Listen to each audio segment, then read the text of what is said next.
సర్వదేశంబులందును సర్వకాల సముదాయమునందు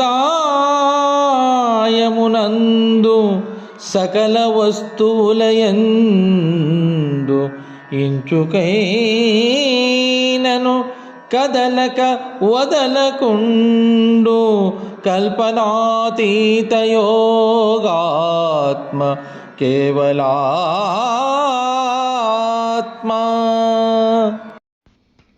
సర్వదేశంబులందును సర్వకాల సముదయమునందు సకల వస్తువులయందు ఇంచుకైనను కదలక వదలకుండు కల్పనాతీత యోగాత్మ కేవలాత్మ. జయ గురుదేవ. బాలరామ పండితుల వారి విరచితమైన కేవలాత్మ శతకంలో ఈరోజు మనం 19వ పద్యం అచల లక్షణం కొనసాగిస్తూ ఎందు చూసినా ఏక ప్రకారముగా సమరస పరిపూర్ణమై ఉన్నది, ఎలాంటి ప్రకృతిని అంటక అని తెలియజేసి ఈ గీత పద్యంలో శివరామ దీక్షిత సిద్ధాంత వాక్యాన్ని యథాతథంగా మనకు గీత పద్య రూపంగా అందజేస్తూ ఉన్నారు ఆ మహనీయులు. ఎలా అంటే సర్వదేశంబులందును సర్వకాల సముదయమునందు సకల వస్తువుల యందు ఎంచుకైనను కదలక వదలకుండు. చాలా తీర్పు ఇది. అందున దీక్షిత సిద్ధాంతంలో భ్రాంతిరహిత స్థితి అయినటువంటి అశరీరులకు కరతలామలకమైనటువంటిది. సర్వదేశములందును, సర్వదేశంబులు అంటే అన్ని ప్రదేశాలు. ఎలా అంటే నాకు ఎక్కడ వరకైతే ఆవరణం, నేను ఎక్కడ వరకైతే గుర్తిరగలుగుతున్నానో, నా తన్మాత్ర పంచకము ఎక్కడ వరకైతే సాగుతూ ఉన్నదో, నేను కేంద్రముగా ఎంత పరిమితి మేర ఉన్నానో నేను, అది దేశం.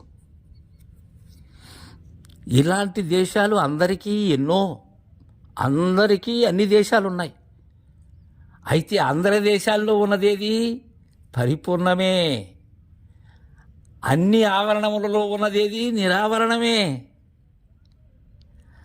సర్వకాల సముదయమునందు, దీనికి భూత భవిష్యత్తు వర్తమానాలు లేవు. కాలానికి కేంద్రం నేను, నా స్వస్వరూపం కాలం. నేను దాంట్లో గుర్తులనే కలంతో లిఖించుకుంటూ ఉన్నాను నేను. కానీ కాలత్రయ రహితమైనది, కాలాతీతమైనది పరిపూర్ణం. ఏ సముదాయములు కూడా సర్వము అదే ఉన్నది. సకల వస్తువుల యందు పిపీలకాది బ్రహ్మ పర్యంతము కూడా, చేతనాచేతనములన్నిటిలో కూడా అదే ఉన్నది. అది పుట్టి నశించేటువంటిది కాదది. ఎప్పుడూ మార్పు చెందకుండా ఉన్నది. కారణం ఏంటంటే ఈ రాగద్వేషాలలాగా లేక భౌతిక పదార్థాలలాగా పుట్టి నశించేటువంటిది కాదది. అలానే ఈ స్వర్గ సత్య వైకుంఠ కైలాసాలలాగా కాదది. ఇంకా ఈ ముక్తి అనబడేటువంటి క్రమముక్తి, జీవన్ముక్తి, విదేహముక్తి అలా పొందబడేటువంటిది కాదు.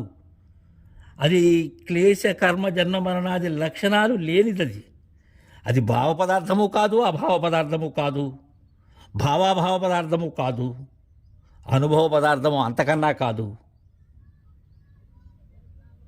దాంట్లో ఈ దేశకాలములు, ఈ జీవేశ్వరులు, బంధమోక్షాలు, ఇహపరాలు, ఈ స్థితిగతులు, ప్రమాణ ప్రమేయాలు, సదసత్తులు, ఇక సామాన్య విశేషాలు, ధర్మాధర్మాలు, ఈ వ్యష్టి సమిష్టులు, భాషాంతరాలు, ఈ ద్వంద్వాలు ఏమీ లేవు దానికి.